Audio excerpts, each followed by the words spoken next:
Today's project, finish off this walnut bowl that I rough turned 4 months ago.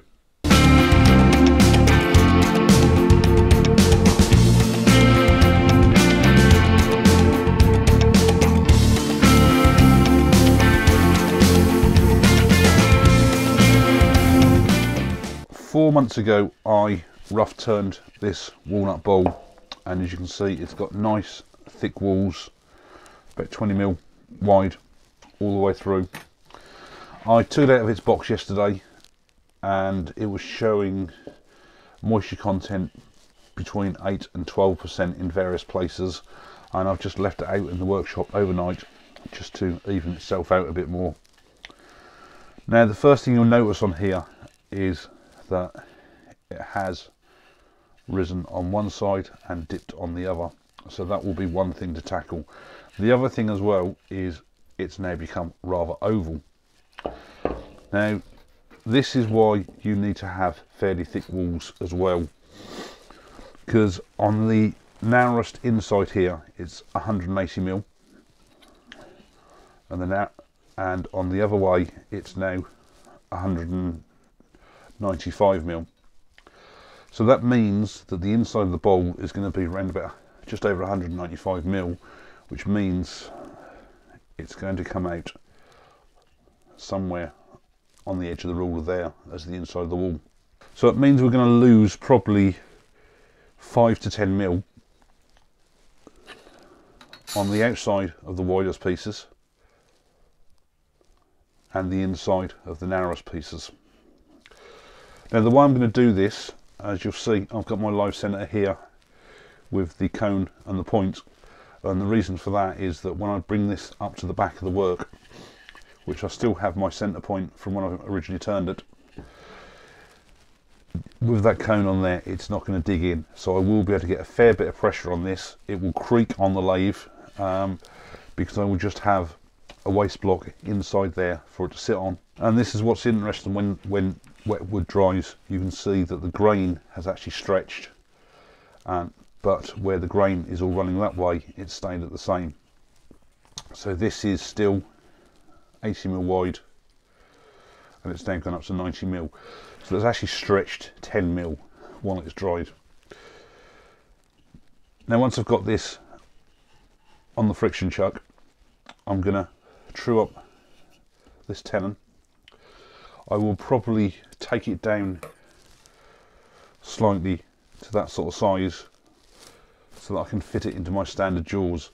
And when I originally turned this, I had this in my large jaws because there was so much weight there to hold on to. Once I've got the tenon sorted out, I will then start trying to do something with the outside of the bowl here.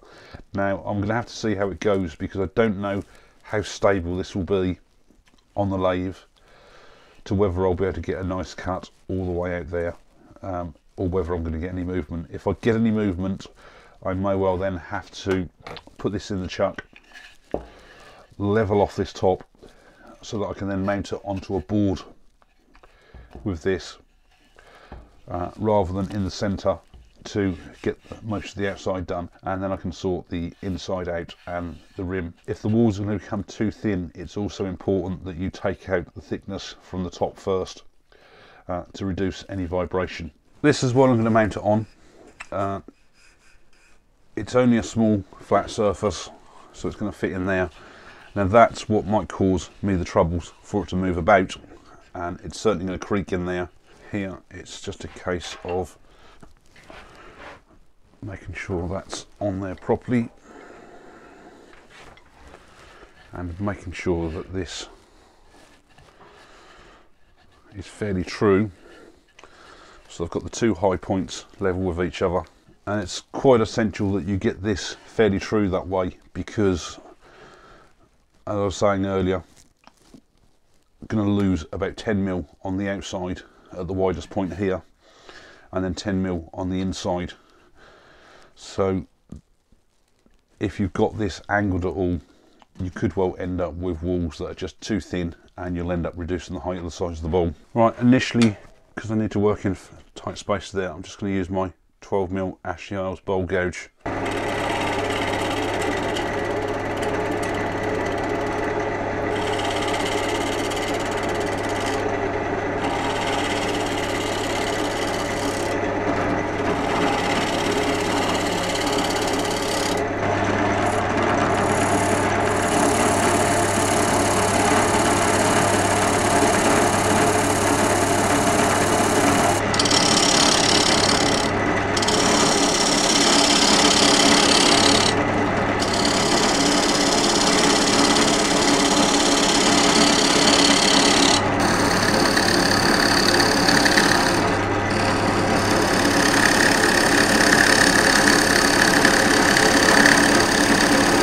got a tenon on there at least to work to. I will now see if I can actually start truing up some of this outside, and I'm going to flip to my larger Ashley Isles bowl gouge.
And the way I'm doing this is I'm actually looking at this opposite side. Even though I'm turning down here, I'm watching this side here for the ghosting, so I can see where I've got to take more out.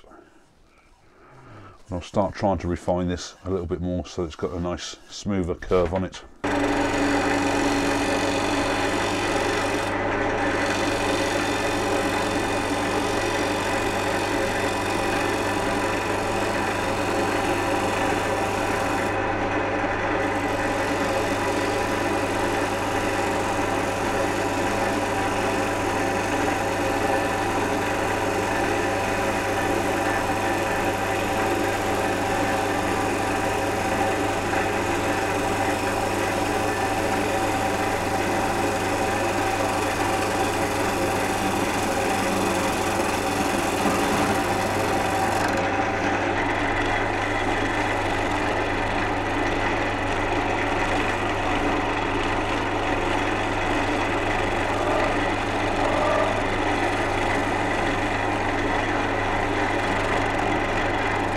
I'm going to use my skew as a negative rake scraper just to try and even this up now, but I've got to say this is looking really nice.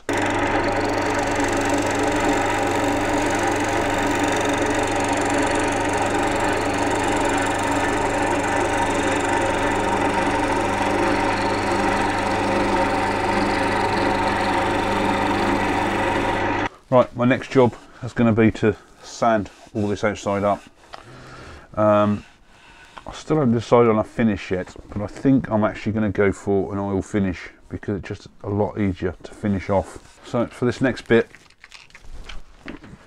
which I will do off camera, I'm just going to use my homemade bowl sander to run through all the grits and sand all this outside. That has now been sanded to 600. Now I've left a little bit of a lip here rather than taking the tenon right the way down. At least it's got a nice surface for the teeth just to push up to.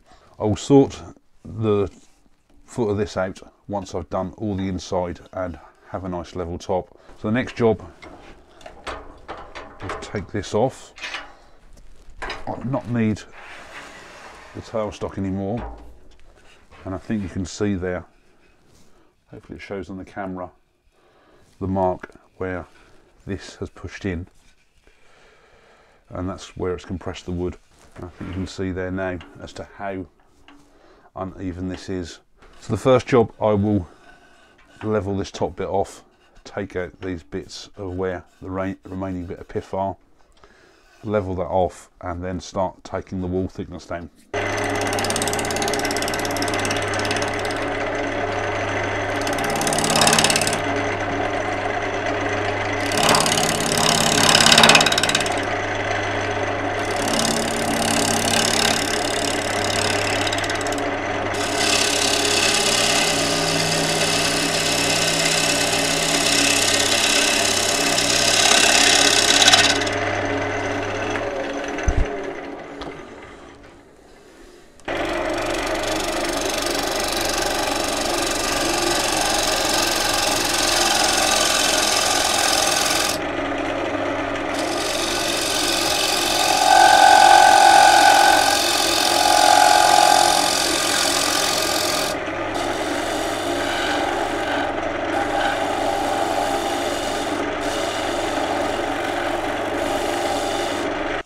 just going to slowly work my way down, evening up.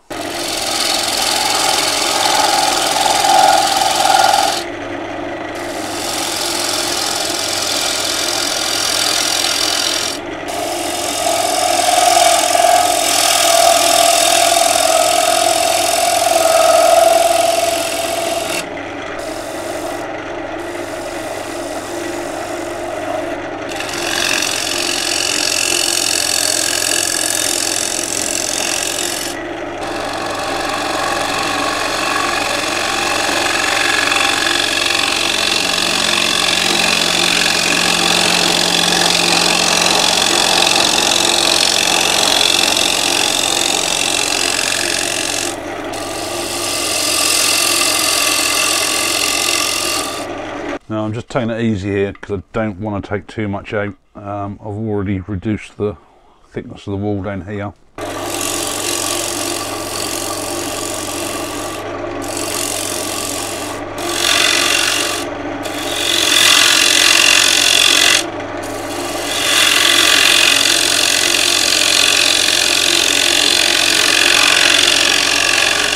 Right, I'm going to switch to my round nose scraper just to try and get this transition to the bottom here and the bottom flat.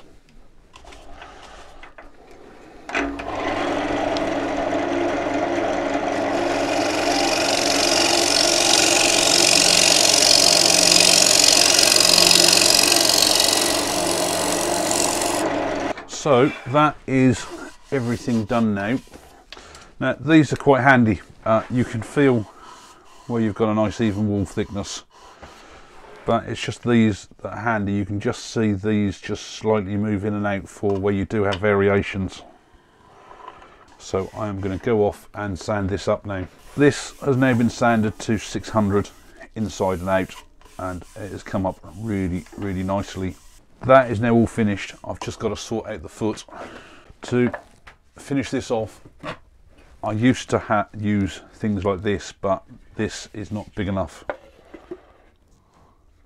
for that to lay on. What I found last time was to do something like this. I made myself a sanding disc. Now I'm not going to use this to sand off the bottom. What I'm going to do is use this to mount the work on the lathe. And the way I'm going to do that, what I'm going to do is place these on here. And being sandpaper on there, these are not going to slip about. Place the bowl on there and bring up the live centre so I can put this back to central again.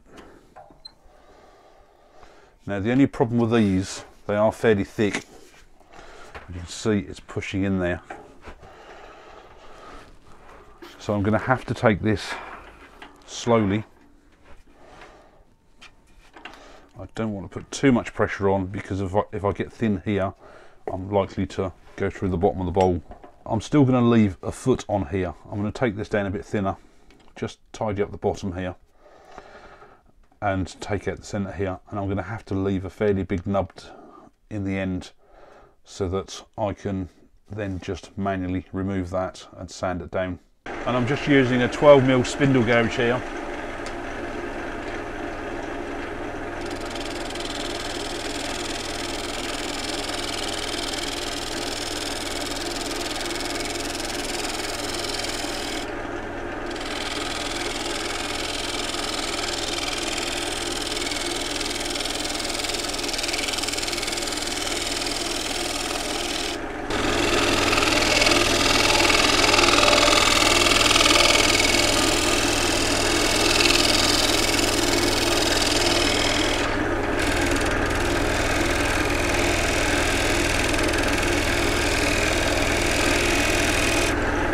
That is now sanded to 600.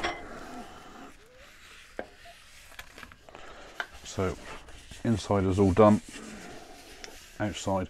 And what I'll do to remove this, it's quite a chunk on there, but I will take my bowl sander head, put it on my pillar drill, so that I can slowly take this down, and I'll start off at a fairly rough grit, probably 60 or 80 grit, just to get rid of most of it, and then finish off with all this. Off camera I have sanded that nub out. It did take a little while, and I've just done my usual bit of signing the bottom. Now what I have noticed is that some of these little knot holes, there's a couple there, there's two little ones there on the side which come out here, and there's one on the foot, have all got holes in them, and I'm not bothered about that. I know a lot of people would normally fill them with something like coffee grind or something like that and CA glue, but I quite like it. I think it adds to the character of the wood, and I've decided to go for Danish Oil on this, and I may well find in actual fact that they plug the holes up anyway. So I'm going to give this, I mean this will probably end up having probably 3 or 4 coats of Danish Oil. So I will start this off on camera so that you can see what this is coming out like. And I think for ease, what I'm going to do is just pour some inside to start with.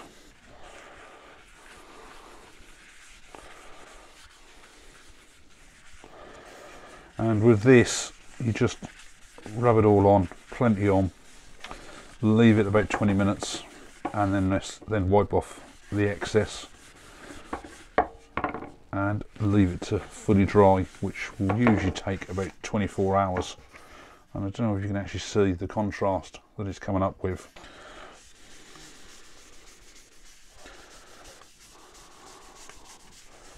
And I'll leave that about 20 minutes now, and then come back and wipe the excess off. This had its 4th coat of Danish Oil about 3 days ago, and it's just been left here in the shed to fully cure. And what you'll find is, especially in this environment, it picks up specks of dust still in the air, and just rubbing this back with, I suppose, what is effectively like a bit of a Brillo pad, just takes off that edge where the dust is, and it's coming up a lot nicer. And what I'll do just to finish this off, I know some people will wax them, but I want this left as is. I think the Danish Oil has come up with a really nice finish. I don't know how well that is actually showing on the camera there, but it's got a nice sheen to it. It's not high gloss, but it has got a nice luster to it. But what I've got is a mop like this, a domed one. I would normally do it on my cordless drill, but for the amount that I want to do it this with, it would just kill the battery on the cordless drill. So I will just go through and give this a final buff up now.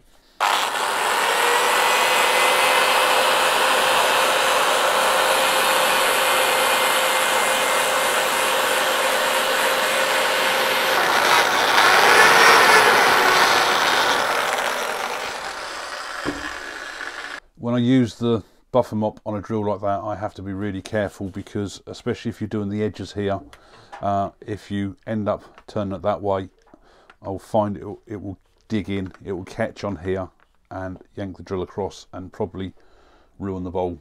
Now that's the finished bowl. As I said, I rough turned this about 4 months ago. Wall thickness was about 20mm.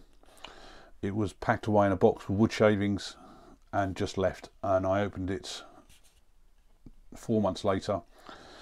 Had a moisture content between 8 and about 12.5% at its worst places. The grain had actually stretched by about 10 to 15mm. The tenon I had on the bottom here was actually still 80mm wide, going along the grain, but at the ends of the grain had actually increased by 10mm, just to show how much it goes out of round. And the edges as well, because where the grain had expanded, the high parts of the edges had actually gone up a reasonable amount as well. So this is one way, quick way of turning around wet wood. The size of the original piece of wood that I took this from if it was left to naturally dry, it would have probably took several years to dry properly before you could have turned it. So by rough turning, packing away in a box, 4 months later, and we then have a finished bowl. So I hope you've enjoyed the video, giving you a good insight as to how to do wet turn bowls and finish them off. Thanks a lot for watching, and I'll see you on the next project video.